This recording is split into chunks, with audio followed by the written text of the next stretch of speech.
আমরা অনেক খুশি ছিলাম কারণ প্রত্যেক বছরের থেকে এবছরে প্রচুর পরিমাণে বাড়িতে ধান তুলবো। প্রায় ৩০০ মনের টার্গেট ছিল। মাঠের দিকে তাকিয়ে তো ভীষণ মন খারাপ। ১০ বছর পরে কাঁথা পারলাম।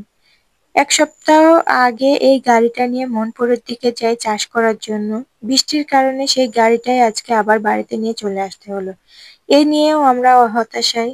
তবে দিন শেষে ধনিয়াগুলো দাম দিয়ে বিক্রি করতে পেরে ভীষণ খুশি।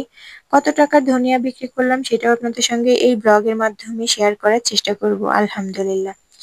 Hello everyone, welcome back to my daily blog. তো আজকে সারাদিনটা কিভাবে কাটে সেটাই আপনাদের সঙ্গে শেয়ার করার চেষ্টা করছি। হ্যালো এভরিওয়ান, তো সকাল থেকে ভিডিওটা স্টার্ট করছি। সকাল সকাল ঘুম থেকে উঠে বাইরের দিকে আসছি। বাইরে আসতে খুব একটা ইচ্ছে করে না। বাইরে আসলে আসলে মাঠের দিকে চোখ পড়ে, আর মাঠের এই অবস্থা দেখে ভীষণ মন খারাপ হয়ে যায়। আমরা যেহেতু প্রচুর পরিমাণে কষ্ট করে মাঠে ফসল ফলাই, যেমন টাকার খরচ হয় তেমন পরিশ্রম যায়। আর যদি মন মতো সেই পরিশ্রমের ফসল না পাই, ভীষণ মন খারাপ হয়ে যায়। আমরা জানি সবাই যে ধানগুলো আসলে দাঁড়া অবস্থায় থাকলে সেই ধানের ফলনও ভীষণ হয়। আর সেই ধানগুলো পেয়ে আমরা খুশিও হয়ে যাই। আর ধানগুলো যখন মাটিতে পড়ে যায় সেই ধানের খুব একটা ভালো ফলন হয় না। তো যেহেতু মাটিতে পড়ে গেছে, আমরা শুধুমাত্র আমরা না, বাড়ির আশেপাশে এলাকাতে অঞ্চলে অঞ্চলে এরকম অবস্থা। একটু হাওয়াতেই ধানগুলো পড়ে গেছে, আর এই পড়া ধানের কোনো সেরকম একটা ফলন হয় না। না আউরের ফলন হয়, না ধানের ফলন হয়। তো এটা নিয়ে আসলে ভীষণ মন খারাপ। তো যাই হোক, আল্লাহ তাআলা যতটুকু রিজিকে রাখবে আর সেই রিজিকটুকু নিয়ে আমরা খুশি থাকার চেষ্টা করব আলহামদুলিল্লাহ। তো বাহির থেকে একটু ঘোরাফেরা করে চলে আসছি। এখন উঠানটা পরিষ্কার করে নিচ্ছি। দুদিন ধরে বৃষ্টি হচ্ছে। আর কালকের বৃষ্টিতে এত পরিমাণে হাওয়া দিয়েছে যেটার কারণে দেখো আমের পাতা প্রচুর পরিমাণে পড়ে গেছে। প্রতিদিন সকালবেলা খুব একটা আমার এই ঝাড়ু দেওয়া হয় না, শাশুড়ি মা দেয়। আবার কখনো কখনো আমি দিই। তো সরাসরি রান্নাঘরে চলে যাই। যেহেতু আমাদের বাড়িতে সেই হুজুর খেতে আসে, ওর হচ্ছে ছুটি ১ সপ্তাহ ধরে। তো ছুটির কারণে বাড়িতে চলে গেছে। তো খুব একটা তাড়াহুড়ো নেই। ও না থাকলে আমাদের রান্না করতে করতে প্রায় ১০টাই বেজে যায়। আর ও থাকলে আমাকে ৭:৩০টার মধ্যে রান্না কমপ্লিট করতে হয়। তো আজকে যেহেতু রান্না খুব একটা তাড়াহুড়ো নেই, কালকে আলু ঘাটি করেছি, তো ওটাও আছে। তো একটু সিদ্ধ ভাতই বসিয়ে দেব। তো ওই জন্য এদিকে তাড়াতাড়ি করে সমস্ত কাজকর্মগুলো সেরে নিচ্ছি। তো উঠানটা পরিষ্কার করা হয়ে গিয়েছে, আর এখন একটু ধুইয়ে দিচ্ছি কারণ বাড়িতে সমস্ত কাজকর্মগুলো করা হয় তো। তো আর বৃষ্টির কারণে কাদা কাদা লাগছিল, তো ভাবলাম যে একটু এই ফাঁকে একটু পরিষ্কার করে দিই। তো মোটর চালু করে দিয়ে একটু উঠানটা ভালোভাবে পরিষ্কার করে দিচ্ছি। ওই কাজগুলো করতে গিয়ে অনেকটাই দেরি হয়ে গিয়েছে। এর মধ্যে সিদ্ধ ভাত বসাবো, তো একটা পেঁপে নিয়ে চলে আসছি। এই পেঁপেটা এখন সিদ্ধ ভাত বসাবো। পেঁপেটা আসলে আমাদের পেঁপে সেরকম ভাবে খাওয়াই হয় না। কালকে হঠাৎ করে আমি পেঁপে পাড়তে গিয়ে দেখি পেঁপের গাছটাই ভেঙে গেছে। সেখানে প্রায় অনেক কেজি পেঁপে ছিল। তো কিছু আত্মীয়দের দিয়ে দিয়েছে আর কিছুটা রেখে দিয়েছি। তো সেটাই এখন আমি আস্তে আস্তে খেয়ে নেব। তো আজকেই প্রথম ভাবছি যে একটু সিদ্ধ ভাত করি। তো সিদ্ধতে আমি পেঁপেটা দিয়ে দিচ্ছি। শ্বশুর আব্বু খুবই পছন্দ করে পেঁপে ভর্তা, ওই জন্য দেওয়া। আর কালকের একটু আলু ঘাটি আছে, তো ভাবছি যে সকালের দিকটায় একটু সিদ্ধ ভাতই করি আর দুপুরে একেবারে রান্না করব। এখন কিন্তু হালকা হালকা বৃষ্টি হচ্ছে আর ওয়েদারটা খুবই শান্ত। আসলে এই ওয়েদারটা খুবই ভালো লাগে, তবে আমাদের জন্য খুবই ক্ষতি। তো আজকের দিনটা শাশুড়ি বৌমা বসেই আছি, তেমন একটা কোনো কাজকর্ম নেই। তো ভেবেছিলাম যে একটু সেলাই মেশিনে বসবো। তো ভাবলাম যে ওই কাজটা একটু পরেও করলে করতে পারবো। আমার প্রায় ২-৩টার মতো কাপড় পড়ে আছে, তো ভাবছি যে ওই কয়েকটা কাপড় আমি সেলাই করে নিব। তো এর মধ্যে শাশুড়ি মা বললো যে চল কাঁথা পেরে নি। তো আমি এর আগে কখনো কাঁথা পারিনি। আম্মুর সঙ্গে কাপড় ধরেছি, এরকম সেলাই করেছি। শাশুড়ি মায়ের সঙ্গে ওই একই কাজই করছি। তো ভাবলাম যে না, একটা কাঁথা পারি। এর আগে প্রায় ৬টা থেকে ৭টার মতো কাঁথা পেরেছি, সেটা অন্যের সঙ্গে। তো আজকে প্রথম আমি শাশুড়ি মায়ের সঙ্গে কাঁথা পাড়তে বসে পড়েছি। তো সেই আসলে মেনলি করছে, তো আর আমি তাকে একটু কাজে মাঝে মধ্যে হেল্প করছি। তো চারিপাশটা সে নিজে নিজে একাই সেলাই করেছে, আর মাঝখানে যে সেলাইটা দিতে হয় ফাঁকা ফাঁকা করে, তো সেটা আমি সেলাই দেওয়ার চেষ্টা করছি। তো এখানে বসে আমি একটু সেলাই দিয়ে নিলাম। তো আমি ৪টা দিয়েছি, শাশুড়ি মা ৪টা দিয়েছে, এর মধ্যে সেলাই কমপ্লিট হয়ে গিয়েছে।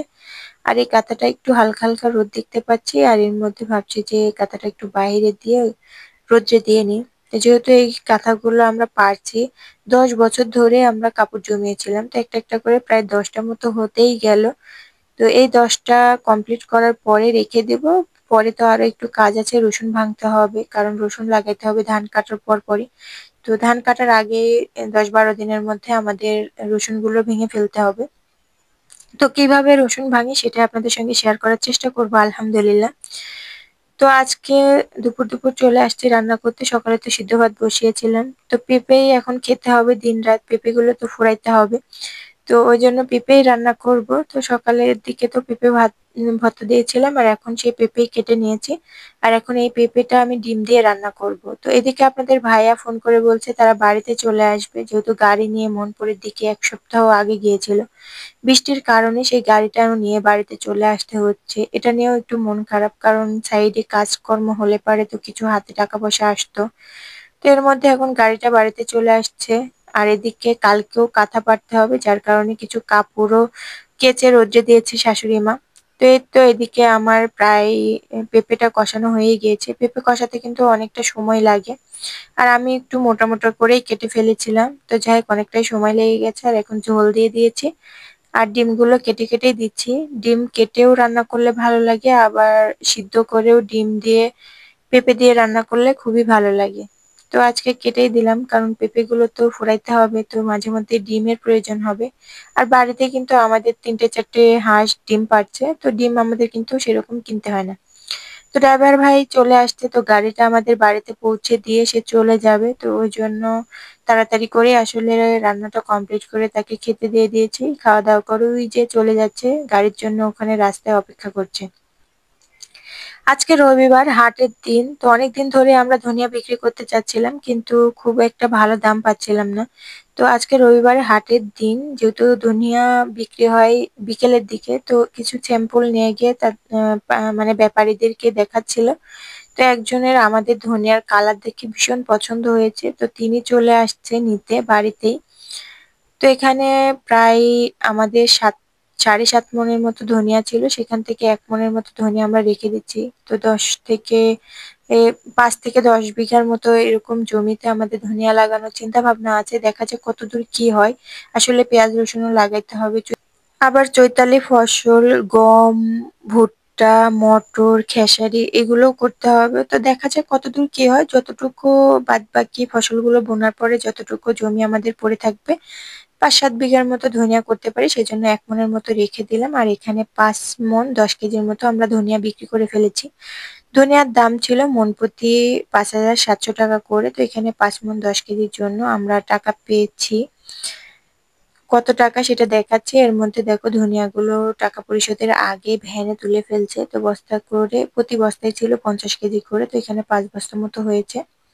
আর এখন টাকা হিসেব করে নেওয়া হচ্ছে। এখানে হিসেব করে আমাদের টাকা হয়েছে 35,600 টাকার মতো। তো আলহামদুলিল্লাহ, দিন শেষে যতটুকুই আমরা পেয়েছি এটা নিয়ে আলহামদুলিল্লাহ। তো সামনে আবার ধনিয়া লাগাইতে হবে। শাশুড়ি মা কিছু টাকা রেখে দিয়েছে সংসার খরচের জন্য, আর কিছু টাকা আমাদের যেহেতু সামনে ধান কাটতে হবে, তো সেই ধান কাটার জন্য কামলাদের জন্য সেই টাকাটা আমরা জমিয়ে রাখছি। তো এখন সেফলি টাকাগুলো ঘরে রেখে দিচ্ছি। তো আজকের দিনটা এভাবে কাটিয়েছি।